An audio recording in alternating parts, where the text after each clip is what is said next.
بسم اللہ الرحمن الرحیم۔ السلام علیکم، آپ دیکھ رہے ہیں الف نیوز اور میں ہوں آپ کے ساتھ ماجد علی۔ شامل کرتے ہیں پاکستان اور دنیا بھر سے ون لائن ہیڈ لائنز۔ حزب اللہ اور القسام بریگیڈ کا صہیونی فوجی ہیڈ کوارٹر پر میزائل حملہ۔ ایرانی خبرسا ادارے کی رپورٹ کے مطابق حزب اللہ لبنان نے صہیونی جارحیت کے جواب میں اور فلسطینیوں کی حمایت میں مقبوضہ شمالی فلسطین میں ایک بار پھر الرمسا صہیونی فوجی ہیڈ کوارٹر کو اپنے میزائل حملے کا نشانہ بنایا ہے۔ حزب اللہ نے اپنے ایک بیان میں اعلان کیا ہے کہ لبنان کی تحریک استقامت کے مجاہدین نے اس صہیونی فوجی مرکز کو سرحدی علاقے الرمسا کے کفر شعبہ علاقے میں جوابی حملوں کا نشانہ بنایا اور میزائل ٹھیک اپنے نشانے پر لگا۔ اسی طرح القسام بریگیڈز نے بھی اپنے ایک بیان میں اعلان کیا ہے کہ القسام کے مجاہدین نے غزہ کے مشرق میں واقع الشجاعیہ کے علاقے صہیونی حکومت کا ایک ٹینک تباہ کر دیا۔ فلسطینی مجاہدین کے ہاتھوں صہیونی فوجیوں کی ہلاکت۔ تحریک حماس کے عسکری بازو القسام بریگیڈ نے اپنے ایک بیان میں کہا ہے کہ گزشتہ 24 گھنٹوں کے دوران اس کے جوانوں نے غزہ کے الشجاعیہ علاقے میں ایک کمبائن آپریشن کیا جس میں 10 صہیونی دہشت گرد ہلاک ہو گئے۔ بیان میں مزید بتایا گیا ہے کہ ایک عمارت میں صہیونی دہشت گردوں نے مورچہ سنبھال رکھا تھا جسے القسام کے نوجوانوں نے پہلے ٹی بی جی راکٹ سے نشانہ بنایا اور پھر اس کے بعد زیرو پوائنٹ پر جا کر کئی دہشت گردوں کو ہلاک کر دیا۔ اسرائیل کی مکمل نابودی تک جدوجہد جاری رہے گی، حماس کا بڑا بیان سامنے آ گیا۔ القدس بریگیڈ کے ترجمان ابو حمزہ نے اس بات کی جانب اشارہ کرتے ہوئے کہا ہے کہ غزہ کی استقامت نے اسرائیلی دشمن کو درہم برہم کر دیا اور اس کے مقاصد کے حصول میں کامیاب نہیں ہونے دیا۔ ابو حمزہ نے کہا ہے کہ فلسطینی استقامت نے مشکل ترین اور پیچیدہ ترین جنگ کی ہے۔ القدس بریگیڈ کے ترجمان نے زور دے کر کہا کہ دشمن کے مقابلے میں کامیابی ملنے والی ہے اور وہ ضرور ملے گی۔ ابو حمزہ نے ایک بار پھر اس بات پر زور دیتے ہوئے کہا ہے کہ وہ آخری کارتوس تک دشمن کا مقابلہ کریں گے کہ دشمن کا مستقبل تباہی و بربادی ہے اور یہ یقینی ہے، اور صہیونی اگر سمجھتے ہیں کہ وہ فوجی طریقے سے غزہ میں اقتدار حاصل کر سکتے ہیں تو ہم غزہ کے جہنم میں ان کا استقبال کریں گے۔ اسرائیلی شہری غزہ میں موجود اسرائیلی قیدیوں کی واپسی کے لیے فلسطینی گروپوں کے ساتھ سمجھوتے کے مطالبے کے ساتھ سڑکوں پر نکل آئے۔ اسرائیلی ٹیلی ویژن کی رپورٹ کے مطابق مغربی القدس میں ہزاروں اسرائیلی مظاہرین نے وزیراعظم نیتن یاہو کی رہائش گاہ کی طرف مارچ کیا۔ مظاہرین کا مطالبہ تھا کہ اسرائیلی قیدیوں کی واپسی کے لیے فلسطینی گروپوں کے ساتھ سمجھوتا کیا جائے اور قبل از وقت انتخابات کروائے جائیں۔ مظاہرین نے نیتن یاہو کو اسرائیل کی سلامتی خطرے میں ڈالنے کا بھی قصوروار ٹھہرایا ہے۔ نومنتخب برطانوی وزیر خارجہ کا غزہ میں فوری جنگ بندی کی حمایت کا اعلان۔ برطانیہ کے نئے وزیر خارجہ نے بطور وزیر اپنے پہلے خطاب میں غزہ میں فوری جنگ بندی کی کوششوں کی حمایت کا اعلان کیا ہے۔ عرب میڈیا کی رپورٹ کے مطابق برطانوی لیبر پارٹی نے گزشتہ انتخابات میں تاریخی کامیابی حاصل کی ہے۔ اس کے ساتھ لیبر پارٹی کے کیئر اسٹارمر کو شاہ چارلس نے وزیر اعظم نامزد کیا ہے۔ حماس اہم مطالبے سے دستبردار، یرغمالیوں کی رہائی کا امریکی منصوبہ قبول۔ فلسطینی جہادی تحریک حماس اسرائیلی یرغمالیوں کی رہائی کے لیے غزہ میں پیشگی جنگ بندی کے اپنے مطالبے سے پیچھے ہٹ گئی اور قیدیوں کی رہائی کے لیے مذاکرات سے متعلق امریکی تجویز کو قبول کر لیا۔ بین الاقوامی خبرسا ادارے کی رپورٹ کے مطابق حماس نے غزہ جنگ کے خاتمے کے لیے طے پانے والے سمجھوتے کے پہلے مرحلے کے تحت اسرائیلی فوجیوں سمیت تمام یرغمالیوں کی رہائی کے لیے بات چیت شروع کرنے کی امریکی تجویز کو قبول کر لیا۔ جنگ بندی معاہدے پر حماس کے ساتھ خلا اب بھی موجود ہے۔ نیتن یاہو اسرائیلی وزیر اعظم نیتن یاہو کا کہنا ہے کہ قیدیوں کی رہائی کے معاہدے اور غزہ میں جنگ بندی کے حوالے سے دونوں فریقین کے درمیان اب بھی فرق موجود ہے۔ عرب میڈیا کی رپورٹ کے مطابق بیان میں کہا گیا کہ موساد کے سربراہ ابتدائی ملاقات کے بعد دوحہ سے واپس آ گئے ہیں اور اگلے ہفتے مذاکرات دوبارہ شروع ہوں گے۔ موساد کے سربراہ نے قطری ثالثوں کے ساتھ بات چیت کے بعد دوحہ سے واپس روانہ ہونے کے بعد یہ بیان سامنے آیا ہے۔ اسرائیلی شہریوں کی اکثریت نے غزہ جنگ میں شکست تسلیم کر لی۔ فلسطینی جہادی تنظیم حماس نے غزہ جنگ میں اپنے سے کئی گنا طاقتور ملک اسرائیل کو گھٹنے ٹیکنے پر مجبور کر دیا، جس کا اسرائیلی عوام بھی اعتراف کرنے پر مجبور ہو گئے۔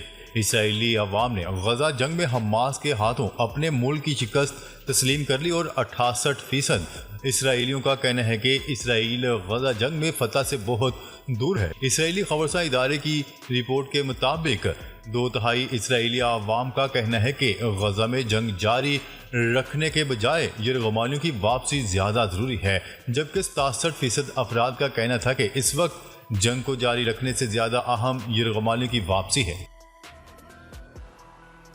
غزہ میں 50 مقامات پر بمباری۔ اسرائیلی فوج کی غزہ میں 24 گھنٹوں کے دوران 50 مقامات پر بمباری کے نتیجے میں 58 فلسطینی شہید ہو گئے۔ شہداء کی تعداد 38,000 سے تجاوز کر گئی۔ عرب میڈیا کی رپورٹ کے مطابق غزہ کے علاقے الشجاعیہ میں کئی روز سے جاری فوجی آپریشن میں 100 فلسطینی شہید ہو چکے ہیں۔ 7 اکتوبر 2023 کے بعد اسرائیلی حملوں میں زخمی فلسطینیوں کی تعداد 87,445 ہو گئی ہے۔ بھارتی خبرساں ادارے کی رپورٹ کے مطابق وزیر اعظم نریندر مودی پیر کو روس اور آسٹریا کا دورہ کریں گے۔ خارجہ سیکرٹری نے گزشتہ روز ایک پریس کانفرنس میں اطلاع دی ہے۔ ہندوستان کے خارجہ سیکرٹری نے بتایا ہے کہ یہ سفر روس اور آسٹریا کے سربراہان مملکت کی باضابطہ دعوت پر انجام پا رہا ہے۔ رپورٹ کے مطابق نریندر مودی پہلے پیر کے روز ماسکو پہنچیں گے، جس کا مقصد 22ویں سالانہ چوٹی کانفرنس میں شرکت ہے۔ ہم دوستی کا ہاتھ ہر ایک کی طرف بڑھائیں گے، نو منتخب ایرانی صدر۔ اپنی جیت کا باضابطہ اعلان کرنے کے بعد اصلاح پسند منتخب ایرانی صدر مسعود پزیکشیان نے ہفتے کے روز کہا ہے کہ وہ سب کی طرف دوستی کا ہاتھ بڑھائیں گے۔ یہ بات انتہائی قدامت پسند سید جلیلی کے خلاف صدارتی انتخابات کے دوسرے مرحلے میں کامیابی کے اعلان کے بعد ان کے پہلے بیان میں سامنے آئی ہے۔ پزیکشیان نے سرکاری ٹیلی ویژن کو جاری ایک بیان میں کہا ہے کہ ہم سب کی طرف دوستی کا ہاتھ بڑھائیں گے۔ ہم سب اس ملک کے لوگ ہیں اور ہمیں اس کی ترقی کے لیے سب کی مدد لینا چاہیے۔ بھارتی وزیر اعظم نریندر مودی نے ایران کے نو منتخب صدر ڈاکٹر مسعود پزیکشیان کو مبارکباد دی۔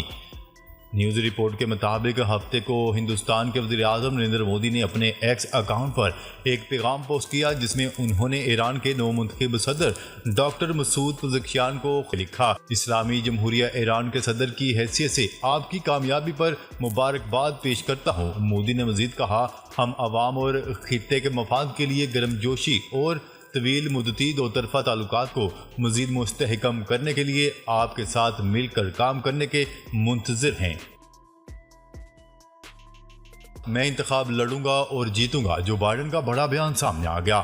میں انتخابی دوڑ میں موجود رہوں گا، یہ بات امریکی صدر جو بائیڈن نے ایک انتخابی ریلی میں کہی اور پھر امریکی ٹیلی ویژن نیٹ ورک کے ساتھ ایک انٹرویو کی ریکارڈنگ میں اس کا اعادہ بھی کیا گیا۔ صدر جو بائیڈن کی دوبارہ منتخب ہونے کی کوشش اس وقت خطرے سے دوچار ہوئی جب 27 جون کو ریپبلکن صدارتی امیدوار ڈونلڈ ٹرمپ کے ساتھ اپنے پہلے صدارتی مباحثے میں ان کی کارکردگی کمزور رہی اور ڈیموکریٹک پارٹی میں ان کی جگہ کسی اور کو امیدوار کے طور پر لانے کی باتیں ہونے لگیں۔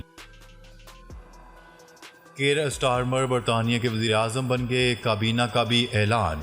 کیئر اسٹارمر برطانیہ کے نئے وزیر اعظم ہوں گے۔ کیئر اسٹارمر نے کنگ چارلس سے ملاقات کی، جس میں انہیں وزیر اعظم مقرر کیا گیا۔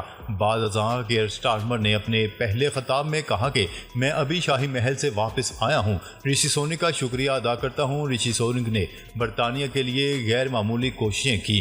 رشی سونک اس عظیم ملک کے پہلے ایشیائی وزیر اعظم بنے۔ میں نے ملک میں حکومت بنانے کی دعوت قبول کی، عوام نے تبدیلی اور عوامی خدمات کے لیے ووٹ دیا۔ ہم سب مل کر آگے بڑھیں گے، حکومت میں عوامی خدمات ترجیح ہوگی۔ افریقی ملک موریتانیہ کی سمندری حدود میں تارکین وطن کو لے جانے والی کشتی الٹ گئی، جس کے نتیجے میں 89 افراد ہلاک ہو گئے۔ کشتی میں 170 افراد سوار تھے۔ غیر ملکی میڈیا کی رپورٹ کے مطابق کشتی الٹنے کا واقعہ موریتانیہ کے جنوب مغربی شہر انڈیاگو سے تقریباً 4 کلومیٹر کے فاصلے پر پیش آیا۔ کوسٹ گارڈ نے 5 سالہ بچی سمیت 9 افراد کو بچا لیا۔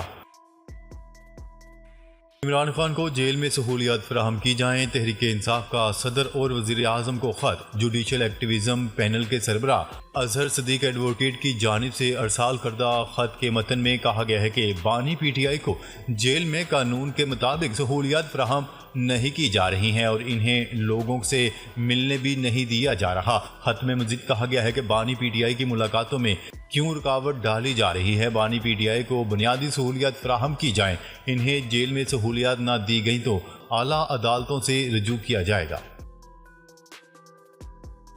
وراٹ کوہلی اور انوشکا کا بھارت چھوڑ کر لندن میں سکونت اختیار کرنے کا فیصلہ۔ کوہلی اور انوشکا بھارت میں اپنی نجی زندگی پرسکون ماحول میں گزارنا چاہتے ہیں، جہاں ہنگامہ اور شور شرابہ نہ ہو اور دونوں آزادانہ گھوم پھر سکیں، ان کے بچے بیرون ملک تعلیم حاصل کر سکیں۔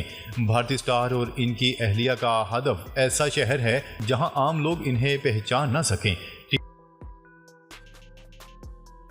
پیٹرول اور گیس کی تلاش۔ گیس اور پیٹرولیم کی تلاش کرنے والی کمپنیوں نے پاکستان میں 5 ارب ڈالر کی سرمایہ کاری کرنے کا اعلان کر دیا۔ وزیر اعظم سے پیٹرولیم اور گیس کے شعبے کی تلاش و پیداواری کمپنیوں کے وفد نے ملاقات کی، جس میں وزیر اعظم نے کمپنیوں کو آف شور ذخائر ڈھونڈنے کی دعوت دی۔ اجلاس میں پیٹرولیم گیس کی تلاش اور پیداواری کمپنیوں کے وفد نے پاکستان میں 5 ارب ڈالر سرمایہ کاری کرنے کا اعلان کرتے ہوئے کہا ہے کہ آپ پہلے وزیر اعظم ہیں جو سنجیدگی سے اس شعبے پر توجہ دے رہے ہیں۔ ناظرین، اب تک کے لیے اتنا ہی۔ مزید خبریں لے کر بہت جلد آپ کی خدمت میں حاضر ہوں گے، تب تک کے لیے اپنا خیال رکھیے گا۔ اللہ نگہبان۔